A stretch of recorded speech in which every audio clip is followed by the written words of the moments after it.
माता चंद्रघंटा का विवाह माता पार्वती के रूप में महादेव से होने के पश्चात वे अपने नवीन निवास कैलाश तो पहुंच गयीं, किंतु वहां चारों ओर सब कुछ अस्त व्यस्त देखने के पश्चात उन्होंने तत्काल गणों को सब कुछ पुनः सुव्यवस्थित करने के कार्य में लगा दिया और माता स्वयं शिवलिंग की पूजा स्थापना करने में जुट गयीं।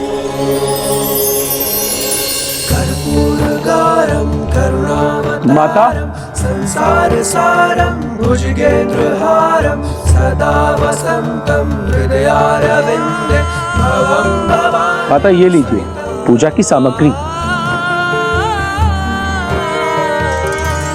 एक ओर माता कैलाश की अवस्था में सुधार ला रही थीं, तो दूसरी ओर तारकासुर के नवजात असुर माता को क्षति पहुंचाने हेतु कैलाश की ओर बढ़ रहे थे। ओम नमः शिवाय, ओम नमः शिवाय। यह अखंड ज्योत कैलाश को सदा प्रकाशित करती रहे और मेरे निवास से अंधकार और बुरी शक्तियों को सदा दूर रखे।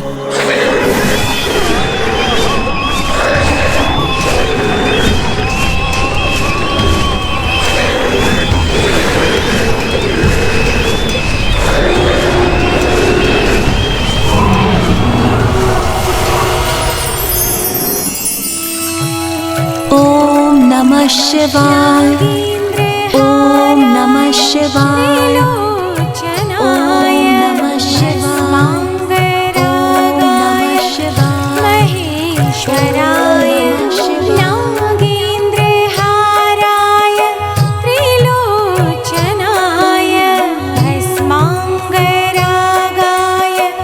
महेश्वराय नित्याय शुद्धाय दिगंबराय तस्मै नाकाराय नमः शिवाय। नित्याय शुद्धाय दिगंबराय तस्मै नाकाराय नमः शिवाय। नमः शिवाय, नमः शिवाय, नमः शिवाय।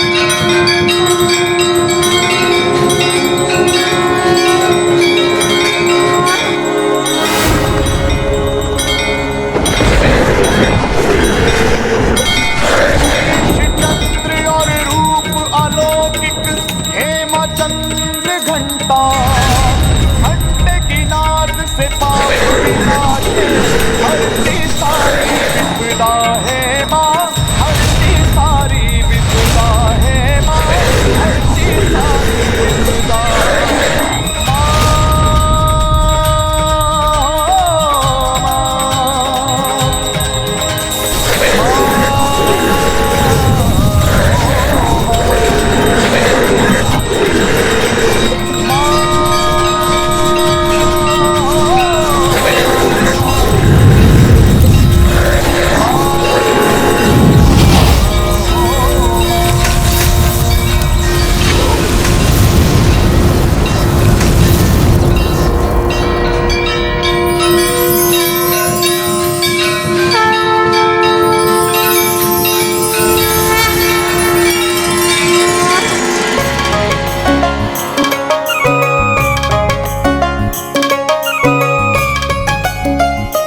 जिस भी गृह में सद्गृहिणी प्रातः और सायंकाल नियमित रूप से घंटा बजाकर ध्वनि उत्पन्न करती है, उस गृह से सभी प्रकार की बुरी शक्तियां दूर रहती हैं यही माता ने भी किया। उन्होंने फिर घंटे की ध्वनि से कैलाश में अब तक व्याप्त समस्त नकारात्मक ऊर्जाओं को दूर किया।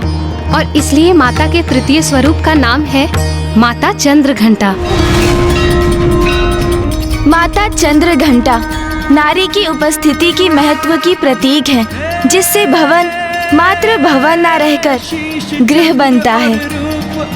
और माता के कैलाश आने के पूर्व महादेव एक तपस्वी का जीवन व्यतीत कर रहे थे। माता ने ही उन्हें वन गृहस्थ आश्रम की ओर अग्रसर किया, जिसके अनुरूप उनके निवास और उनके जीवन को व्यवस्थित किया और कैलाश को अखंड ज्योति से प्रकाशित किया। इतनी तपस्या के उपरांत माता को महादेव का साथ प्राप्त हुआ था, किंतु वास्तव में तो उनके तप का सुफल तो माता के रूप में महादेव को ही प्राप्त हुआ था। अब माता के जीवन का तृतीय चरण आरंभ हो चुका था। माता का ये रूप परम शांतिदायक और कल्याणकारी है। इनका ध्यान हमें लोक और परलोक दोनों में ही सुख सद्गति प्रदान करता है। देवी चंद्र घंटा की आराधना से साधक में वीरता निर्भयता के साथ साथ सौम्यता और विनम्रता का भी विकास होता है। माता चंद्र घंटा का ध्यान करने से साधक का तृतीय चक्र अर्थात मणिपूरक चक्र जागृत होता है।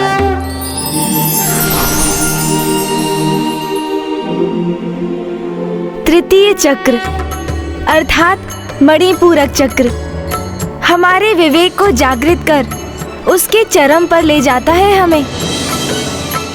और जब हमारी कुंडलिनी के इस चक्र में ऊर्जा का प्रवाह होता है, तो हम अपने पूर्व के निर्णय के उचित और अनुचित पर पुनः विचार करने पर विवश हो जाते हैं।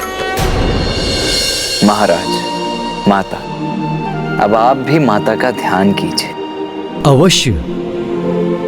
पिंडजज प्रवरारूढ़ा चंडकोपास्त्र केर्युता प्रसादं तनुते मह्यं चंद्रघंटेति विश्रुता। महादेव, काशी में एक ही राजा हो सकता है। यदि मुझे यहाँ राज्य करना है तो आपको यहाँ से प्रस्थान करना होगा।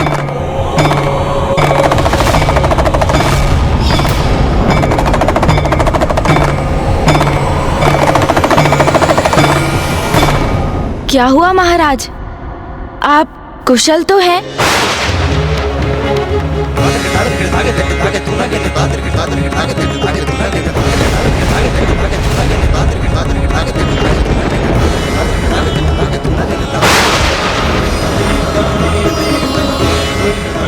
ऐसा क्यों आभास हो रहा है मुझे कि जैसे मुझसे कोई बहुत बड़ी भूल हो गई हो।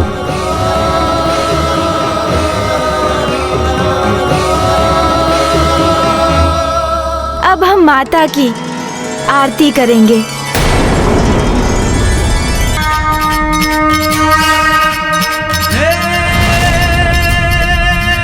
शीश चंद्र और रूप अलौकिक हे माँ चंद्र घंटा। घंटे की नाद से पाप विनाशे हरती सारी विपदा है माँ, हरती सारी विपदा है माँ, हरती सारी विपदा। कल प्रातः हम माता के चतुर्थ स्वरूप की कथा सुनेंगे।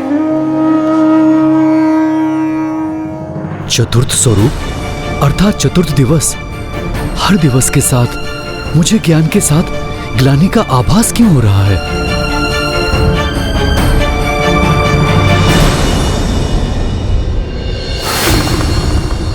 रामदेव, ये मेरी कल्पना मात्र है अथवा महाराज देवदास के मन में कोई संशय उत्पन्न हुआ जिसके कारण वो तनाव में आ गए? नहीं देवराजेंद्र, ये मात्र आपकी कल्पना नहीं है।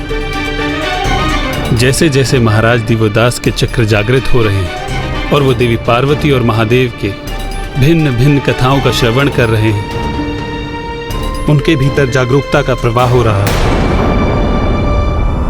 ये जितना शीघ्र हो उतना ही उचित है। मुझे तो मात्र यही आशा है कि जब तक उन्हें सत्य का, अपने कृत्य के परिणाम का पूर्ण बोध हो, सृष्टि के लिए अधिक विलंब ना हो चुका हो।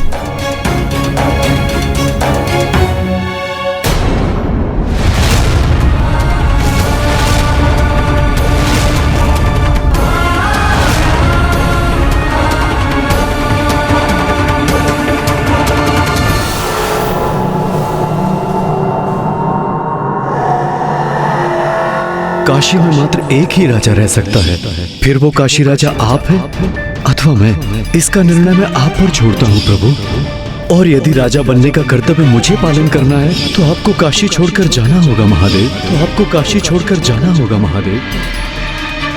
नाथ,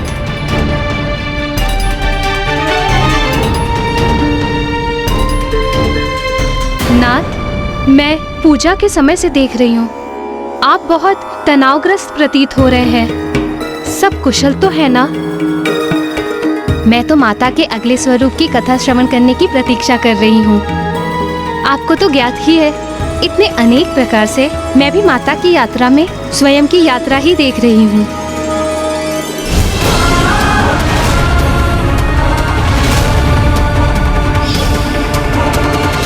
आज जीवन में मुझे पहली बार आभास हो रहा है कि जैसे मुझसे कोई भूल हुई है। भूल? आपसे? कौन सी भूल महाराज? ये तो मुझे भी ज्ञात नहीं। नहीं नाथ, आपसे कोई भूल हो ये कैसे संभव है? आप काशी के महाराज हैं। न्यायप्रियता और धर्मप्रायणता के उत्कर्ष उदाहरण हैं आप।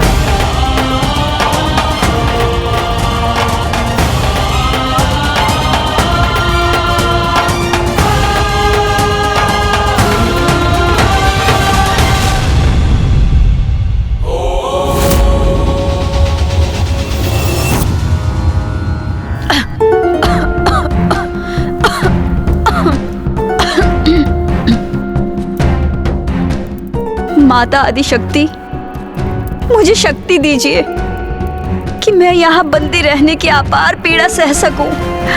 मुझसे रहे ब्रह्मदेव एवं देवगण को तो और भी अधिक कष्ट होता होगा।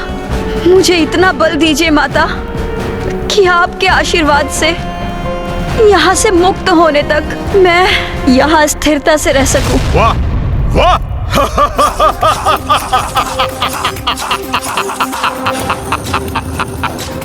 वेद माता, बड़ी निस्वार्थ प्रार्थना की है तुमने। वेद की देवी, सुनो मेरा सुझाव। देवताओं की चिंता छोड़ो और अपनी चिंता करो, क्योंकि तुम्हें मुक्त कराने यहां कोई नहीं आएगा। ना वो देवता और ना ही तुम्हारी आदि शक्ति माता। मुझे विश्वास है माता पर, इसलिए मुझे अपनी कोई चिंता नहीं। किंतु तुम अवश्य अपनी चिंता करो दुर्गमासुर। तुम्हारे पास जो समय है उसका सदुपयोग करो, क्योंकि तुम्हारा अंत निश्चित है। क्योंकि यदि माता यहाँ नहीं पहुंची तो अवश्य उसके पीछे कोई बड़ा कारण है। माता तुम्हारा विनाश करने अवश्य यहाँ पहुंचेंगी, तब तुम्हें क्षणिक अवकाश भी प्राप्त नहीं होगा।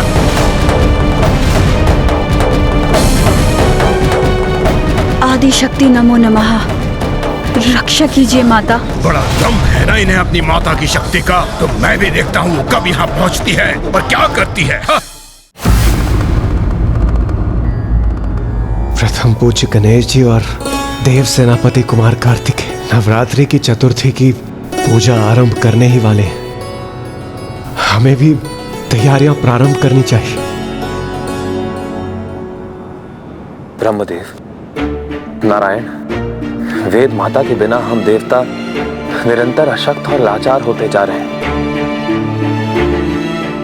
और गणेश जी और कुमार कार्तिकेय माता की कथा सुना रहे हैं।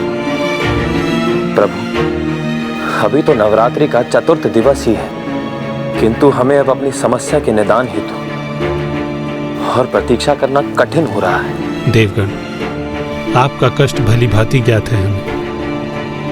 किंतु आप तनिक वेद माता की वेदना की कल्पना कीजिए, जो दुर्गमासुर की बंदी है। देवी आदिशक्ति की पीड़ा का विचार कीजिए, जो काशी में अकेले रहकर महादेव से विलग होने की पीड़ा सह रही है।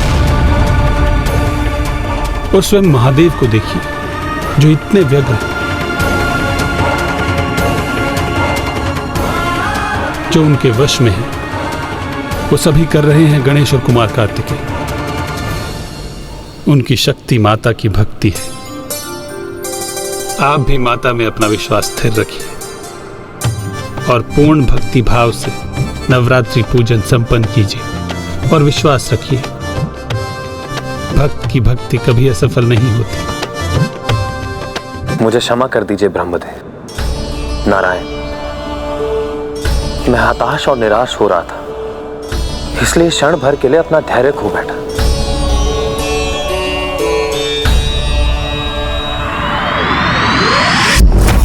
आज नवरात्रि का चतुर्थ दिवस है।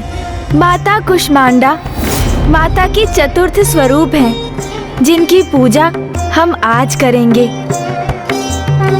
ब्रह्मांड का जन्म माता कुष्मांडा की मंद मुस्कान से ही हुआ था।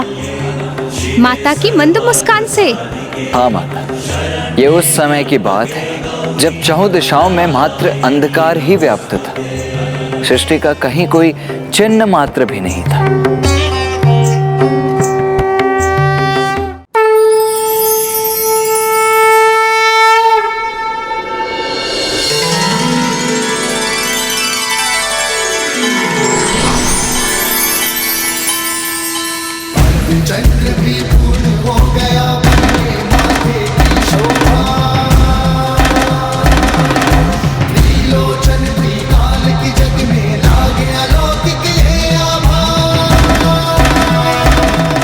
स्वामी,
हसमुख स्त्री प्रतीक है एक सुखी संपन्न परिवार का, और माता के लिए परिवार तो पूरी सृष्टि थी।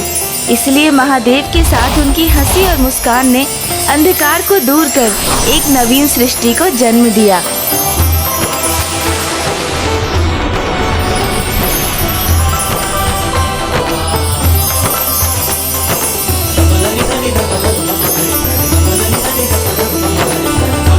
अद्भुत।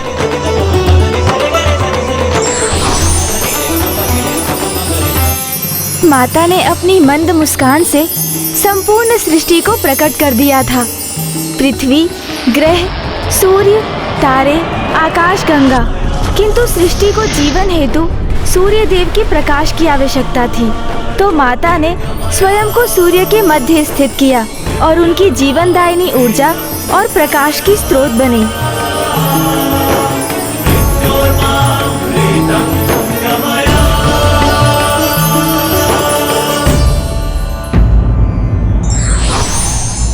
स्त्री न केवल गृह स्वामिनी होती है, अपितु संपूर्ण ऊर्जा की स्रोत होती है।